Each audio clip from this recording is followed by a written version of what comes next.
Olá, bom dia para você. O Ministério da Agricultura atualizou o valor bruto da produção agropecuária deste ano.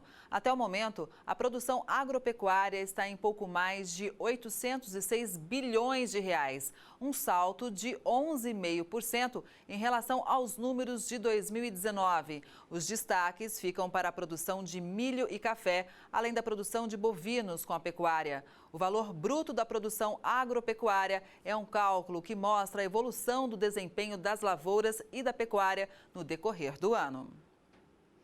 A falta de chuva no centro-oeste do país atrasou o plantio de soja. O Brasil é o maior produtor do mundo, mas a estiagem pode comprometer a expectativa de recorde da próxima safra. O solo já está pronto, os funcionários contratados. O período de vazio sanitário, em que o plantio é proibido para evitar pragas, também já passou. Só falta uma coisa para os produtores começarem o plantio. E no momento, nós só estamos esperando a chuva. Nesta propriedade, na cidade de Silvânia, a 140 quilômetros de Goiânia, o plantio deveria ter começado no dia 25 de setembro. Mas até agora, as máquinas estão paradas. O problema é que a onda de calor que está em boa parte do território brasileiro afeta principalmente a região centro-oeste, a maior produtora de soja do país. Por aqui, a temperatura tem chegado na casa dos 40 graus.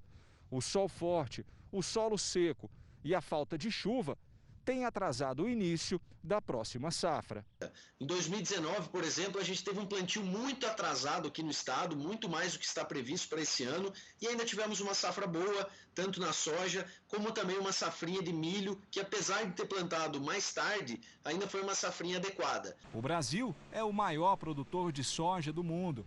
A estimativa para a próxima safra é de 133 milhões de toneladas, 7% maior que a anterior, que já tinha sido recorde. Eu acredito que nós teremos sim uma boa safra. As previsões climatológicas, a partir do final do mês de outubro, elas são bem favoráveis até o final do ciclo da cultura.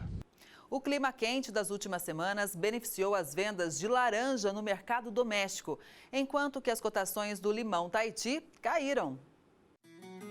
Segundo informações do CPEA, as cotações da laranja continuam elevadas no mercado interno, enquanto os preços do limão Tahiti recuaram na semana passada.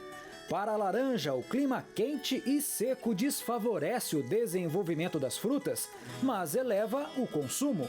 Nos últimos dias, a laranja-pera registrou uma média de R$ 39,71 a caixa de 40 quilos, um aumento de praticamente 12% em relação à semana anterior.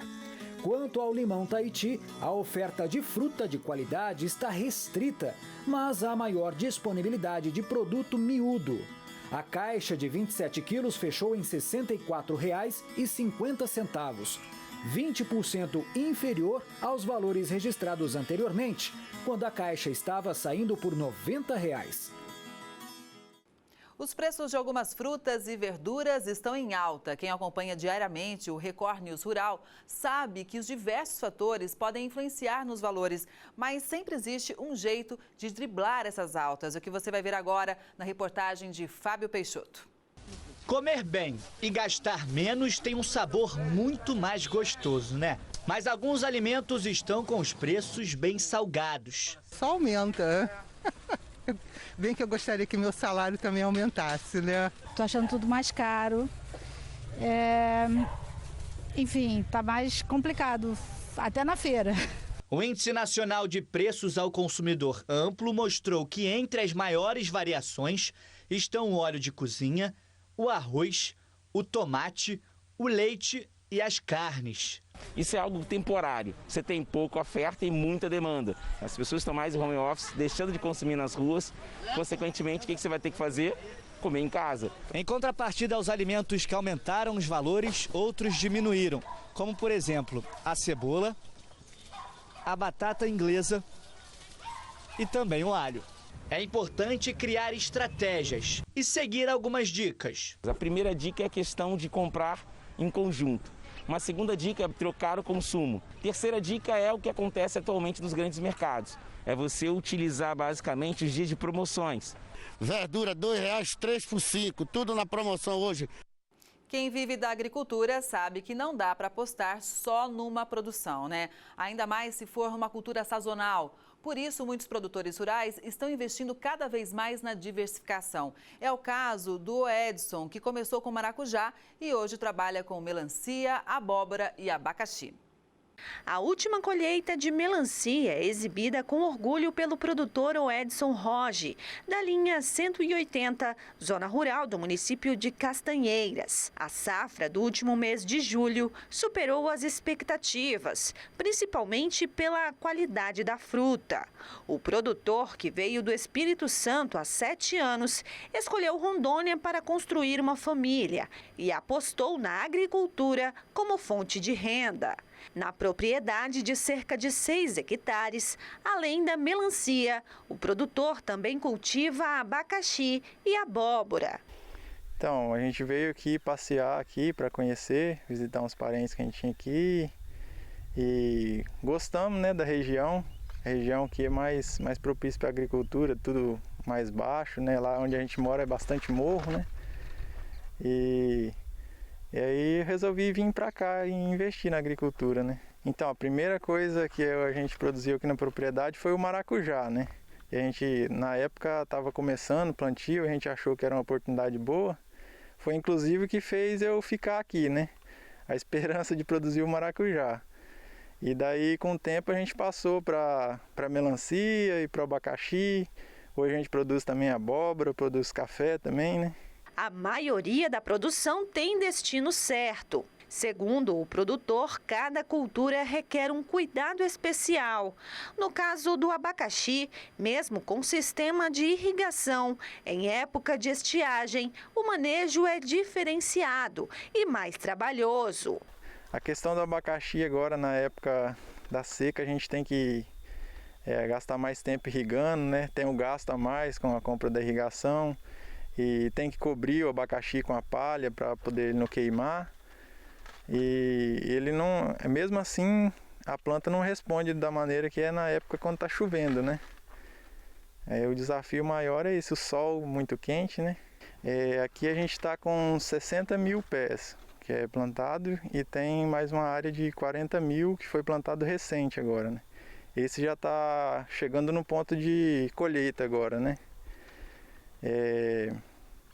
A produção aqui é em torno de 30 mil abacaxi por hectare, né? Já o cultivo de abóbora, que é recente, tem outros desafios, como a polinização. Então, a gente tinha um senhor que comprava melancia da gente que vivia insistindo com a gente: planta abóbora cabotiá, tira a melancia, planta abóbora para aproveitar a irrigação.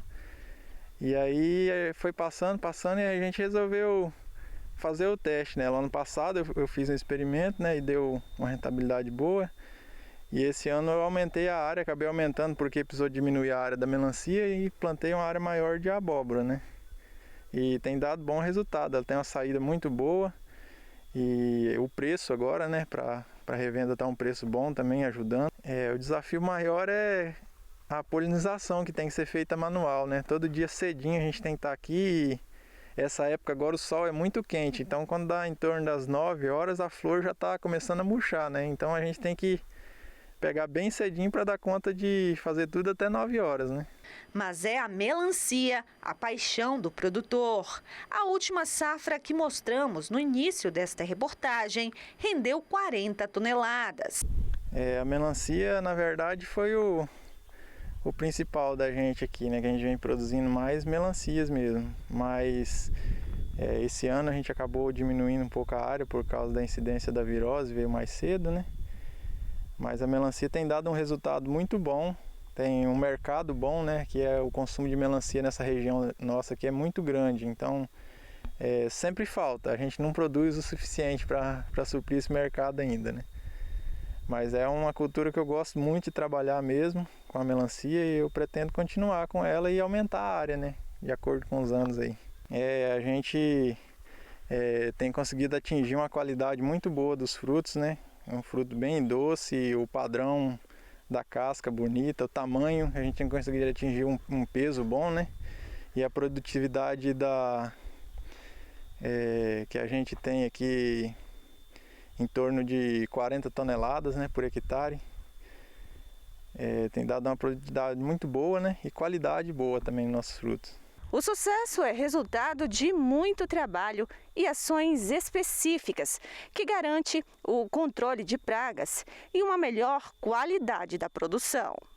O Edson recebe assistência técnica. É assim, as principais orientações que a gente dá para o cliente, né, é o manejo do solo, né, desde o início, né, a preparação do solo. Alguns investimentos também foram necessários, mas valeram a pena. Se a gente quer aumentar a área, daí o braço da gente não dá conta. A gente tem que mecanizar mais a cultura, empregar mais pessoas para ajudar, né?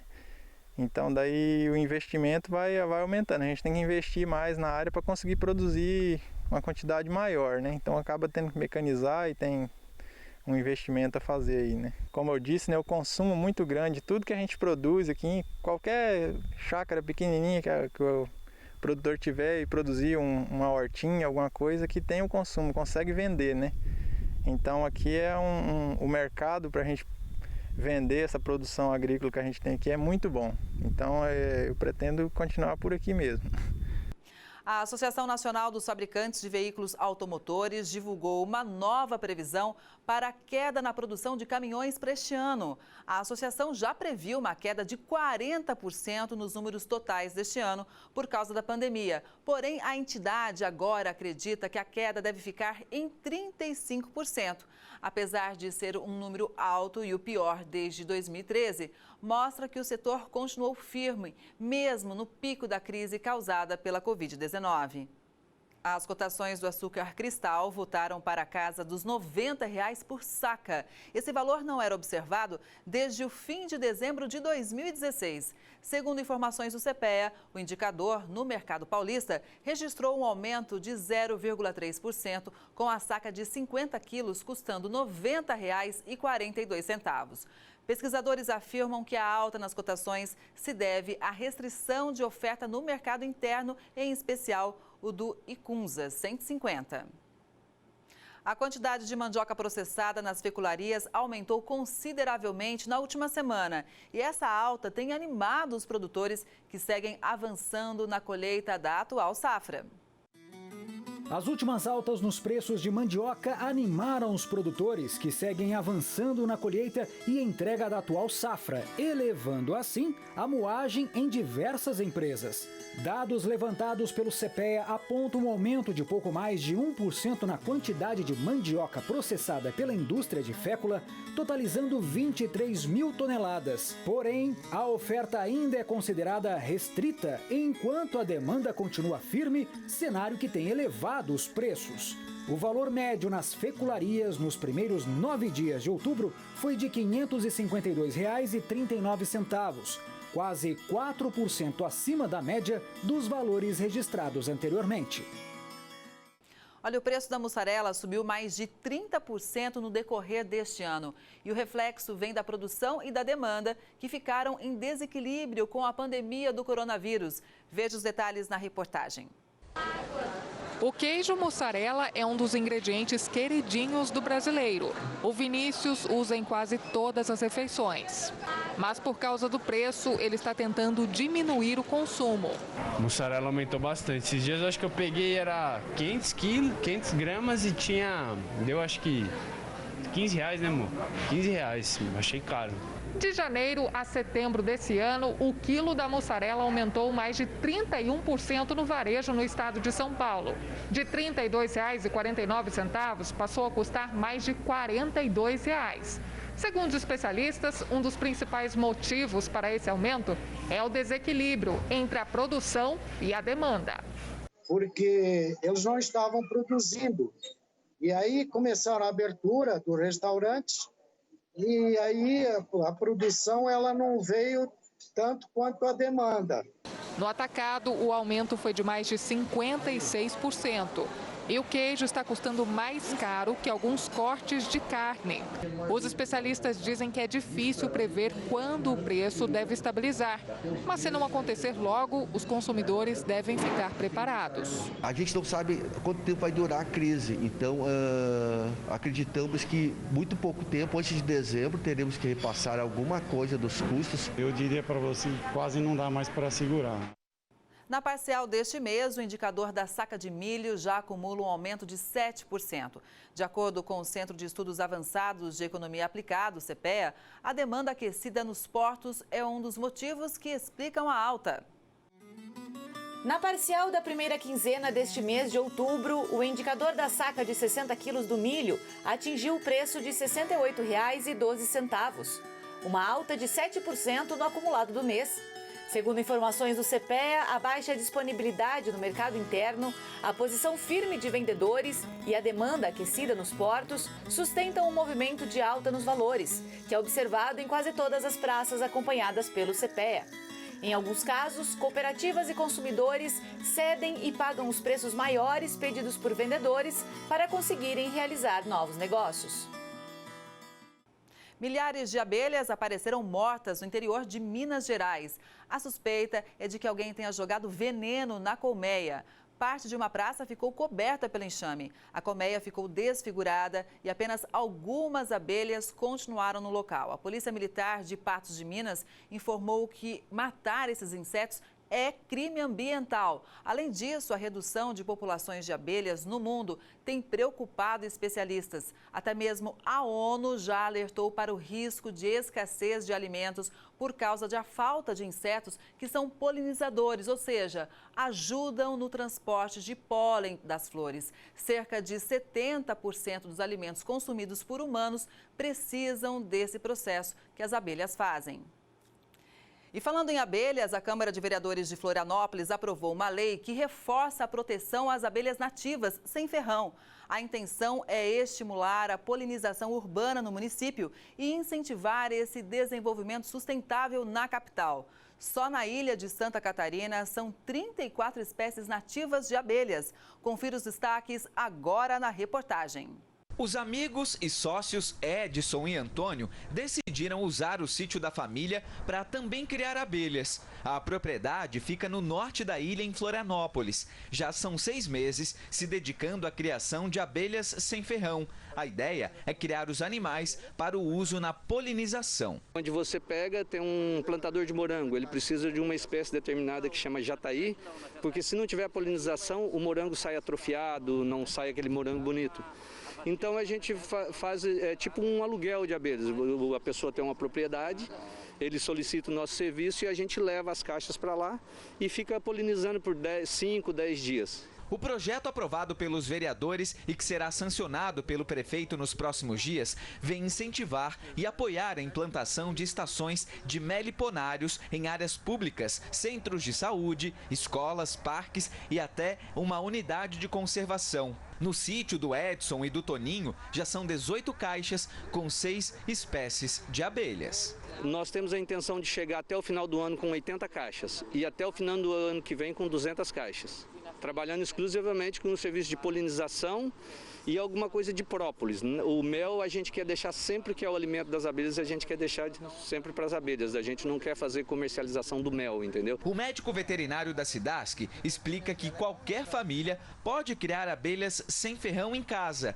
Basta se cadastrar junto à Companhia Integrada de Desenvolvimento Agrícola. É um cadastro simples, ele vai ao escritório local da Cidasc, que tem praticamente todos os municípios de Santa Catarina, com o documento de identificação, a localização da propriedade e a quantidade de colmeias que ele quer começar a criar, né?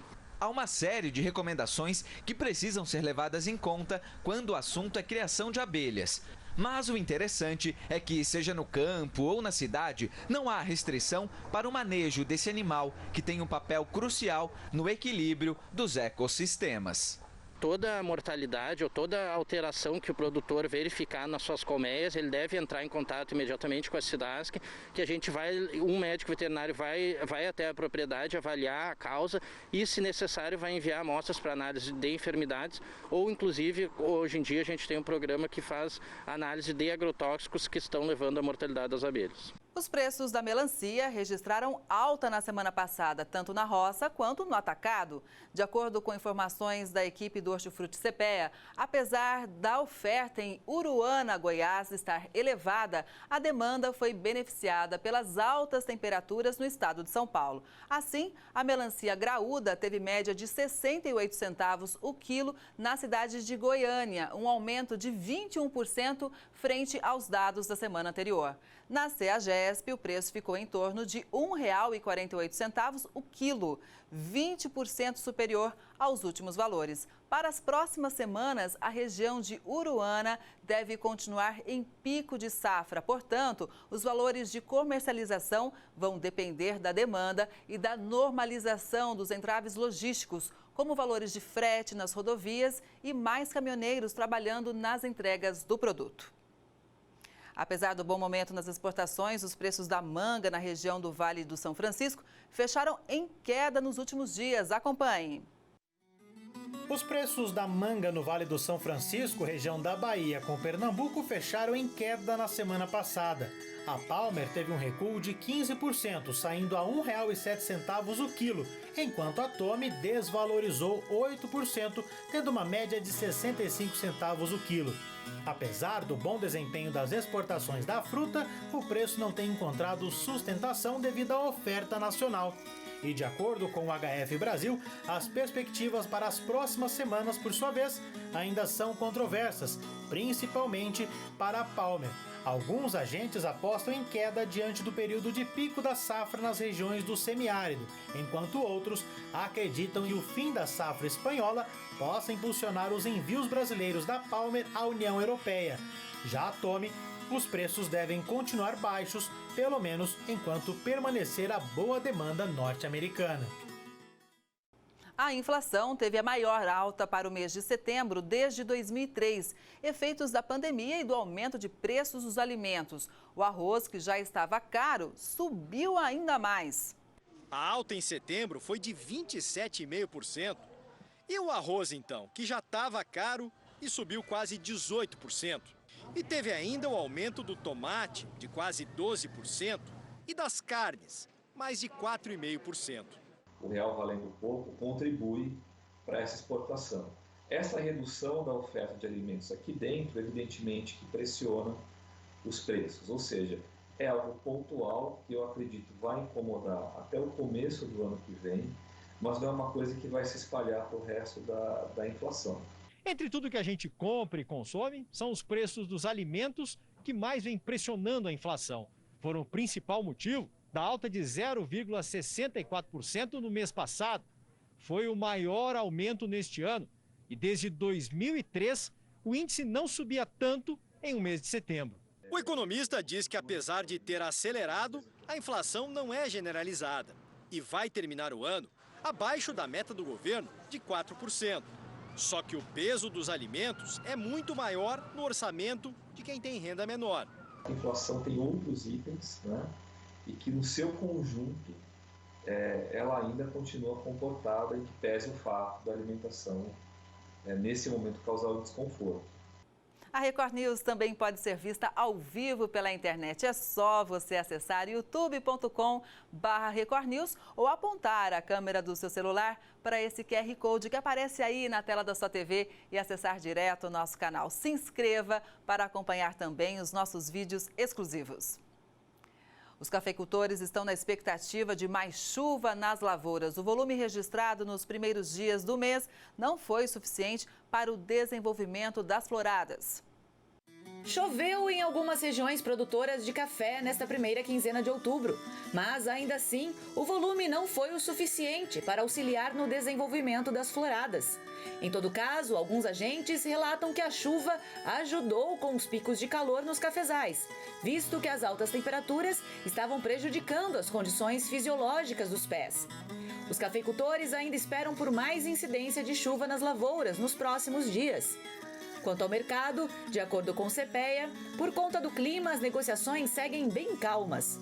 O indicador do Arábica, na capital paulista, fechou a R$ 540,05 a saca de 60 quilos, uma queda de apenas 0,2%.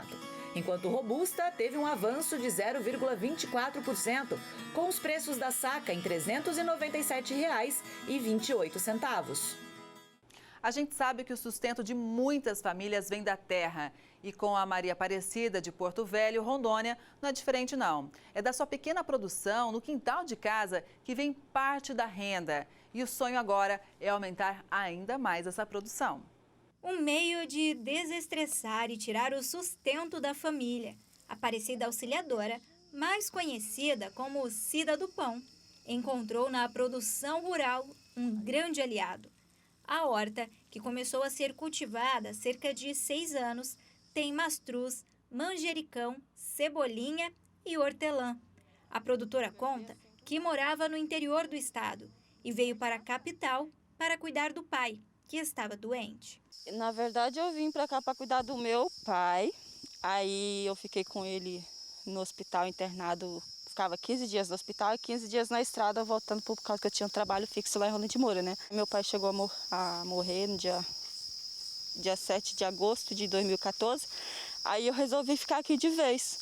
Aí eu aproveitei, já tinha saído do trabalho. Aí eu comecei a mexer com horta. Mesmo com a produção pequena, Cida conta que se dedica para que os 10 canteiros tenham a melhor produção. Ela ainda conta o desespero que passou quando uma queimada chegou até a propriedade dela, queimando boa parte da plantação de mandioca e as abóboras que ela estava cultivando. Eu apaguei com um pedaço aqui com um regrador, aí eu fiz que nem aquele pessoal de antigamente. Peguei o ramo verde e aqui eu fui apagando aqui, ó. Aí lá assim, eu cansei com o ramo, aí eu voltei com o regrador de novo. Sozinha? Sozinha. Mas isso não fez a Cida desistir, não. E ela conta que quer aumentar a produção que é vendida para os mercados de Porto Velho. Eu quero aumentar o hortelã e o mastruz. A cebolinha eu quero continuar, mas não muito. E não é à toa que a Aparecida é conhecida carinhosamente por todos como Cida do Pão. Além de agricultora, ela também é padeira. Faz pães caseiros para vender por aqui em alguns mercados também. Uma receita que ela aprendeu com a mãe.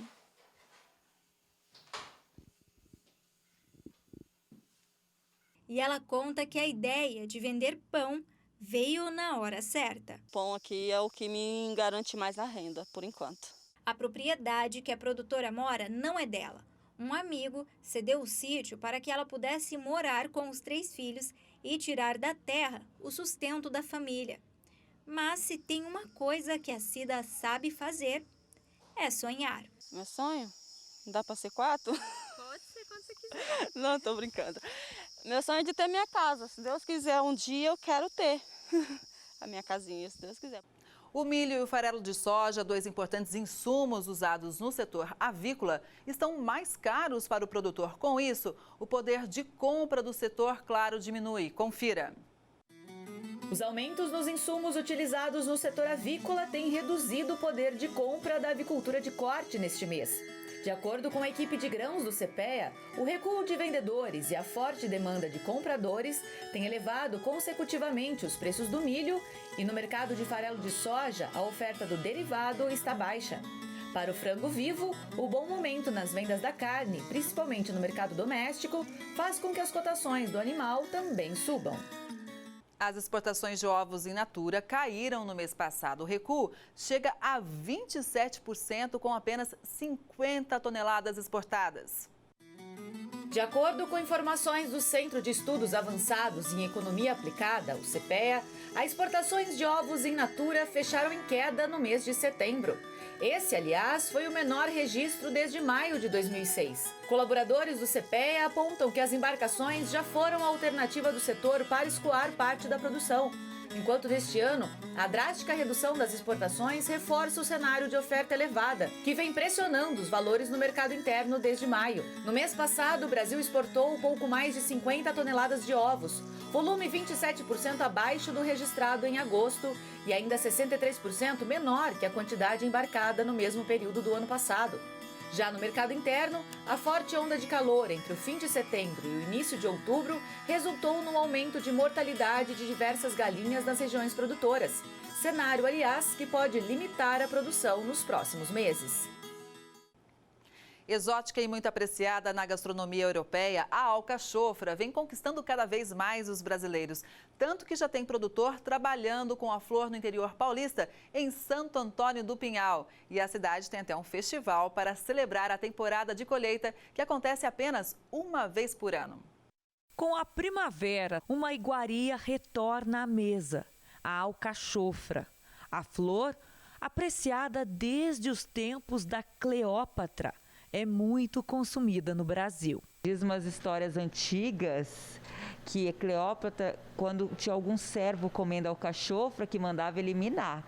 Então, tem relatos de alcachofra muitos antigos. Porque ela queria só para ela.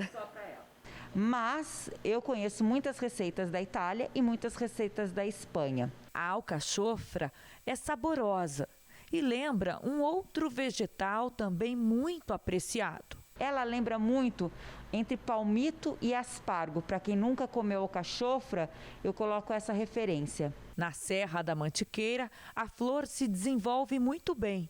A colheita acontece entre os meses de agosto e novembro. A produtora rural fica de olho no tempo certo para fazer a retirada. Ela não pode estar muito aberta, mas também não pode estar muito fechadinha. Na verdade, fechadinha até não tem problema, porque você vai comer bem mais tenra, né? É como se fosse dizer assim, comer um broto, né? Mas se ela passa do ponto que ela fica muito aberta, ela fica muito fibrosa. Então você não tem o aproveitamento total dela. E olha só que curioso, o caule também é comestível, né, Marta? Isso. Eu posso provar? Pode. Ó, tá vendo? Eu cortei aqui, porque geralmente quando se prepara um prato, você corta o cabo e isso aqui é que vai ser o prato principal. Tá, a flor, né? É, a flor. E aí, você vai fazer o quê? Com o caule. Você vai aproveitar esse miolinho aqui, ó. Essa partezinha mais amarela. Isso, quer ver? Eu vou cortar que ele vai aparecer melhor, ó. Porque ele oxida, por isso que ele fica escuro daquele jeito. É essa parte que você vai comer. Então, você vai fazer isso aqui. Descasca. Descasca. Geralmente se usa esse miolinho, esse talinho, para fazer risoto ou os italianos às vezes comem cru na salada. Tá? Então é isso. E aí você pode quebrar pontinho. Posso então? Pode. Quer que eu corte com tesoura? É mais fácil se você me ajudar. Vamos lá, deixa eu tirar a máscara, né, gente? Pode comer. Não é amargo, não? É um pouquinho. É um pouquinho? Ele tem um gosto Tem água aí? Ele tem um gosto diferente. Porque se você mastigar, você vai sentir é amargo, mas um adocicado, parece que espalha alguma coisa diferente na boca. Como se fosse um adoçante. Geralmente se faz, ou você faz um risoto, faz um acompanhamento num espaguete, você pode fazer o recheio de uma torta com esse miolinho. Então, a alcachofra você aproveita tudo. A versatilidade é a principal característica da alcachofra. A beleza da planta também chama a atenção. Quando ela está passada, você vai ver que ela vai estar mais assim aberta. Ela vai estar meio que como se fosse abrindo as pétalas de uma flor, né? E aqui dentro tem um monte de espinhozinho. E esses espinhozinhos eles vão abrir, que daí são as flores, que tem uma cor púrpura muito bonita. Para a primeira colheita, pode levar de 6 até 8 meses depois do plantio das mudas. Em condições de temperatura adequadas, a planta produz a alcachofra uma vez por ano. Por isso os pratos são bastante apreciados. Esse restaurante, em Santo Antônio do Pinhal, atrai turistas de toda a região e até de outros estados, que sobem a serra só para participar do Festival da Alcachofra, que acontece até o início de novembro. O meinho da alcachofra tem uns fiozinhos que eles não são agradáveis ao consumo. Então eu tiro, ele é muito fácil de tirar, eu tiro com a mão. E aí eu tenho o buraco dela, que é o coração dela, para rechear. E eu faço também pratos quentes, eu recheio com macarrão, eu recheio com risoto e eu faço os molhos das carnes, do peixe, é super versátil. Uma das entradas é a alcachofra ao vinagrete. O preparo é simples, dá para fazer em casa. Só é preciso ficar atento ao tempo de cozimento da flor. O cozimento dela é muito rápido, é uma flor, as pessoas não podem esquecer. E como uma flor, ela é delicada. Então tem que colocar na panela de pressão, apitou, desliga e está pronta a alcachofra. O vinagrete é o vinagrete normal que a gente faz em casa, mas eu coloco uma pitada de frutas vermelhas neste vinagrete. A chefe Anuque tem descendência europeia. Aprendeu a apreciar a iguaria em casa e hoje prepara as receitas à base de alcachofra com muito carinho. Além disso, eu coloco outras flores comestíveis para comer, porque agora é época das flores e por que não comê-las? Então a gente tem flor no nosso quintal, vamos aproveitar. No acumulado deste mês, a média de preço da cenoura caiu quase 27%. Ainda assim, os valores estão bem superiores aos custos de produção. Entenda. Mesmo com a queda nos preços em relação a setembro, a rentabilidade da cenoura no campo segue positiva neste mês. Segundo informações da equipe do Hortifruti CPEA, nas principais regiões produtoras, como São Gotardo, em Minas Gerais, e Cristalina, em Goiás, a caixa de 29 quilos foi comercializada com média de preço de R$ 20,50. Esse valor mostra uma queda de quase 27% em comparação ao mês anterior. A equipe explica que essa queda está atrelada ao aumento da oferta e à boa produtividade nas lavouras. Portanto, tem mais cenoura que o esperado para a comercialização. Com boa parte dos agricultores voltando à ativa, os preços estão 70% acima dos custos de produção, estimados em R$ 12,00 a caixa de 29 quilos. Outro fator que tem contribuído para a sustentação dos bons preços é a redução da área colhida nesta safra de inverno. E as expectativas para as próximas semanas é que os valores se mantenham sem quedas significativas. Você vai conhecer agora uma carroça diferente que dispensa o cavalo. Ela foi criada por um aposentado no interior de São Paulo. O idoso, de 84 anos, aproveitou a pandemia para dar vida ao projeto que ele garante ser o futuro dos carroceiros. Esqueça a charrete comum. A engenhoca criada por este aposentado de 84 anos em São Carlos dispensa o cavalo.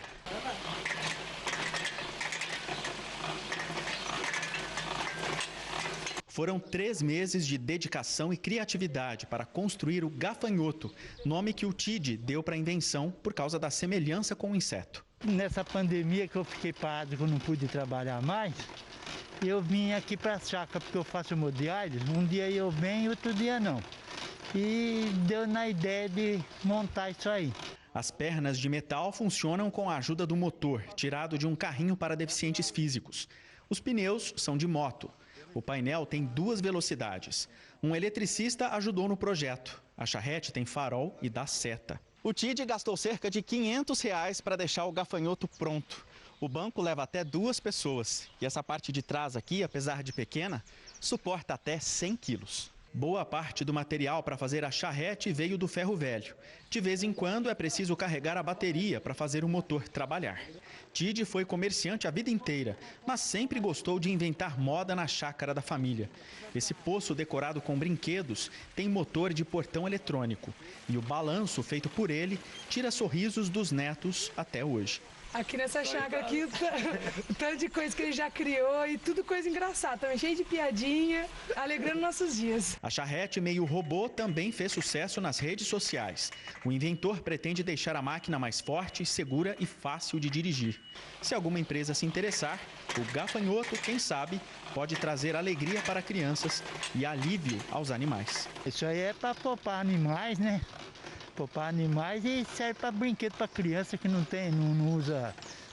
É uma coisa fácil de criança manobrar.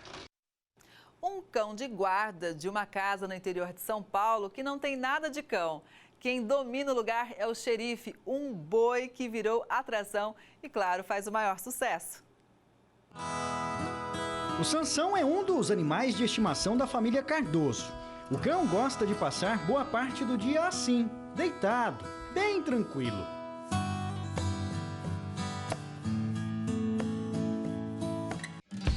Quem parece tomar conta da casa mesmo é o xerife. Um boi da raça Nelore que vive no quintal, no meio da cidade, em José Bonifácio, interior de São Paulo. Quando nossa equipe chegou, ele logo percebeu e correu para frente da casa. Quando chega do trabalho, antes da gente chegar aqui, ele vai ali na tela, no alambrado, já conhece o carro da gente, já dá o sinal dele e já vem receber a gente. Xerife.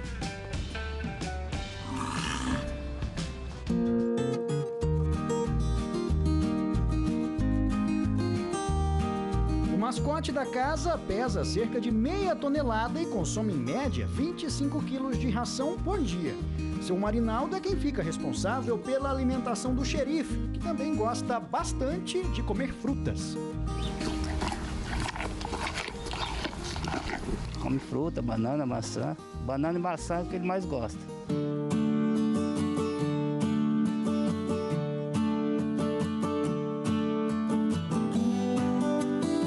O xerife nasceu no sítio da família, em Planalto, a 30 quilômetros aqui de José Bonifácio. Mas aí a mãe dele não o quis, né? O rejeitou após o parto e morreu 15 dias depois.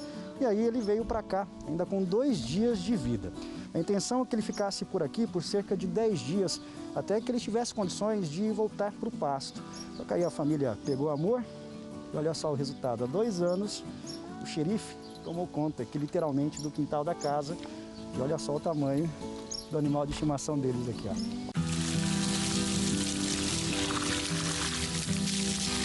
Tomando banho, né, xerifão? Tomando banho. Vem tomar banho, vem. Rafael conta que a amizade nasceu assim que ele e xerife se viram pela primeira vez. Como que a gente ficou muito em cima dele, cada vez mais foi pegando mais amor nele, né? Foi ficando difícil de levar ele embora. Ele foi acostumando com os cachorros.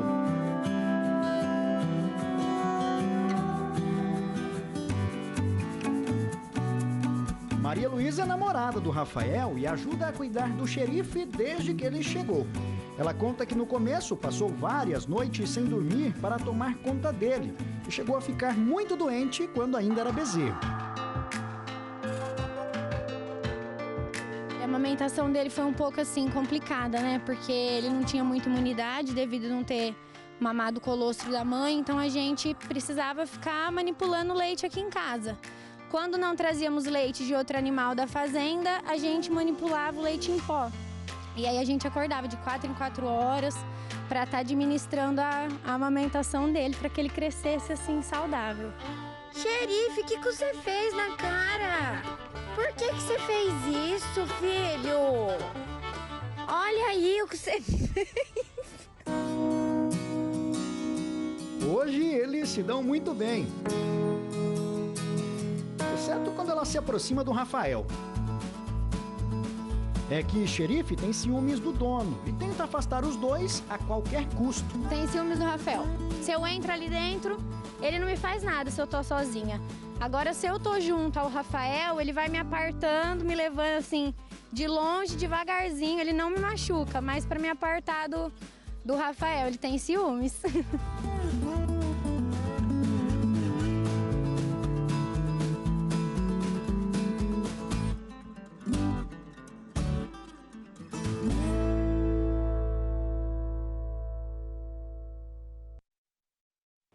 O Record News Rural de hoje vai ficando por aqui. Muito obrigada pela sua companhia e audiência. Até a próxima. Tchau.